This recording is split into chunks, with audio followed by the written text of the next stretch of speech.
Hey everybody, today we're going to be talking about Chapter 4, Lesson 6. Lesson 6, we're still on the square root. We're still chugging along on the square root train. Choo-choo! Okay, so I hope you're set to go. We're going to be estimating square roots today. So, we have a couple of warm-ups. For 1 and 2, I want you to find the two square roots. For 3 and 4, you're just coming up with the principal square root and the answer. Okay, so pause now, get these done. Go. All right, here we go. So the very first one, when you look at this, 144. 144, the square root is a positive and a negative 12. Remember, you can put the plus and the minus there. So you come up with your answer, positive and a negative 12. Next one, square root of 256 is a positive and negative 16. Positive and negative 16. Again, coming up with two square roots. Two square roots there. 3 and 4, you're coming up with your principal square root, and then you are adding. All right? So when we look at our principal square root of 144, we get 12. 8, we just talked about 144. 8 plus 12. Principal square root, remember, is going to be our positive square root. All right? Then 8 plus 12 is 20. 8 plus 12 is 20. Next, we have the square root of 289. This one's a little bit tricky, but if you remember back, 289 is slightly larger than 256, which we found out above there. Okay, so if I look at my next one, it's going to be 17. The square root of 289 is going to be 17. All right, so then you take 7 times 17. My answer is 119. 119. All right, that's what we have for our warm-ups today. Again, we are going to be estimating square roots, and we're also going to be solving problems using square roots. Now, if you look at today's lesson, we do need a calculator. All right, so you are going to need a calculator of some sort, one that does calculate square roots. So you're going to need that at the end of the lesson. Do not use it at the beginning of the lesson. I will tell you when to use that calculator, but today you get to use a calculator. Lucky you. All right. Okay, so the very first thing, do you remember your perfect squares? So I want you to write these down, and I want you to find the answers. So find the answers to 1 squared, 2 squared, 3 squared, 4 squared, so on and so forth. So square each of those and find the answer. So writing all of these down. So pause, write them down. All right, so as I do this list, 1 squared is 1, 2 squared is 4, 3 squared is 9, 4 squared is 16, 5 squared is 25. Remember, it's 1 times 1, then 2 times 2, 3 times 3, 4 times 4, 5 times 5. Okay, don't just multiply by the exponent, multiply the base times itself, the number of times we have an exponent.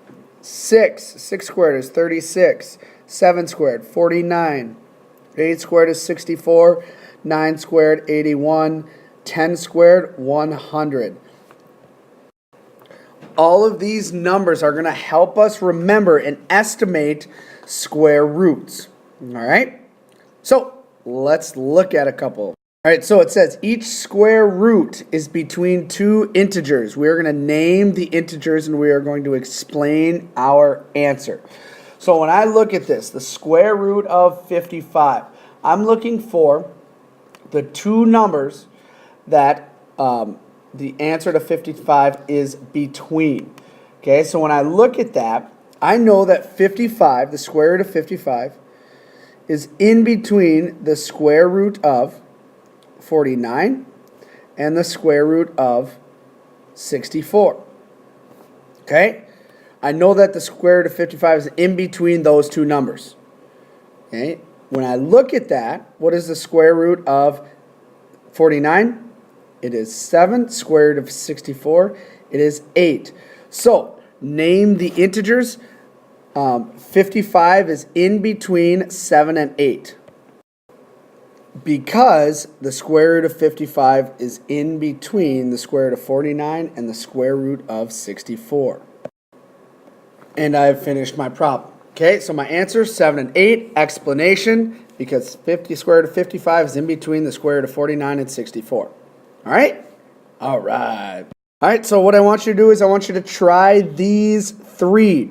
All right, so for the square root of 80 and the square root of 90, you're finding the principal squares that it is between, and then the negative square of 40. So give these 3 a shot.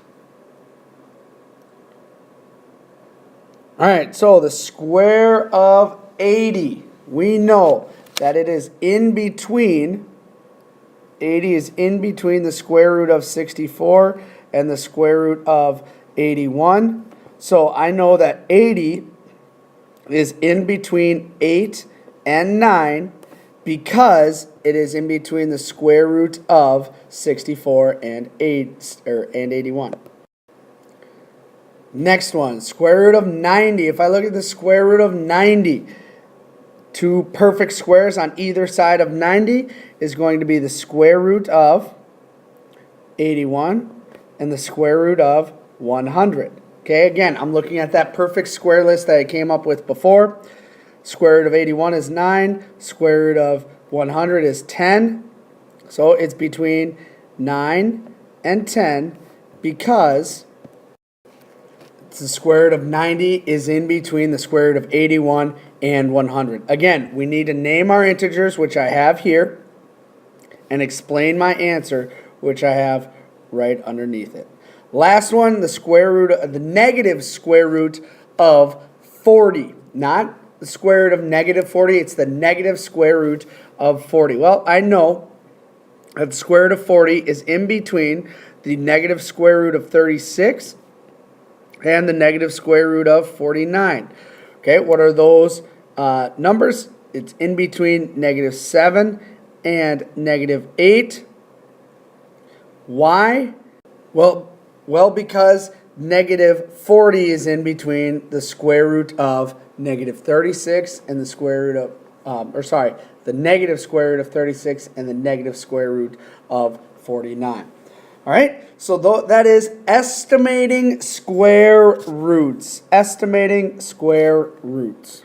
Now, it says you want to build a fence around a square garden that is 250 square feet. Calculate the length of one side of the garden and the total length of the fence to the nearest tenth. Okay, so you can use a calculator. Use your calculator here. I'll allow you to use your calculator on this one. To the nearest tenth. All right? All right.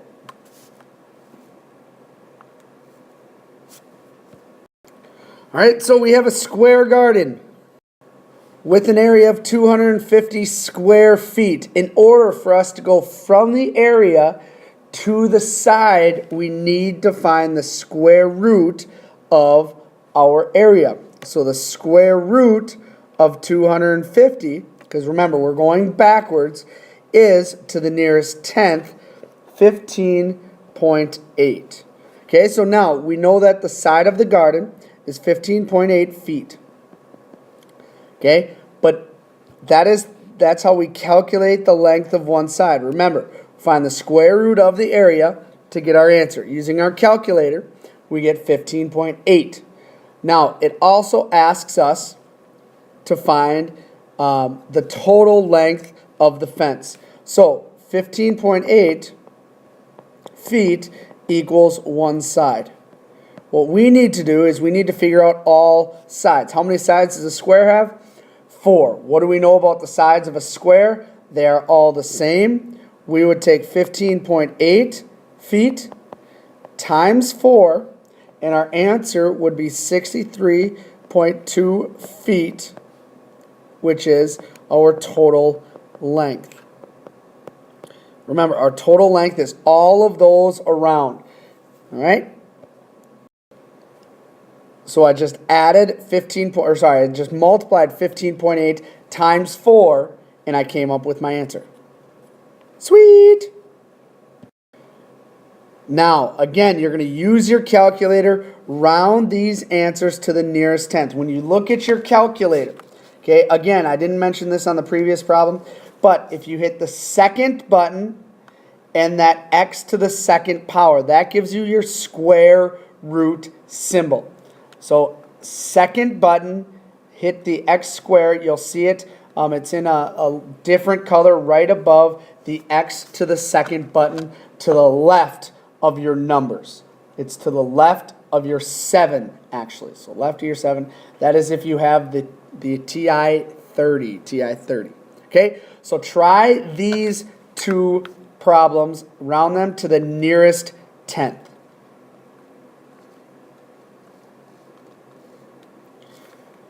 All right, so the very first one, the square root of 600, my answer is going to be about, I'm going to use little squiggly lines because that tells me about 24.4948 ... Okay, and that keeps going on. In order for me to round to the nearest tenth, I look at the one in the hundredths place and look behind it. Okay, or that tells me what to round my number to in the tenths place. I get 24.5 for my answer up top.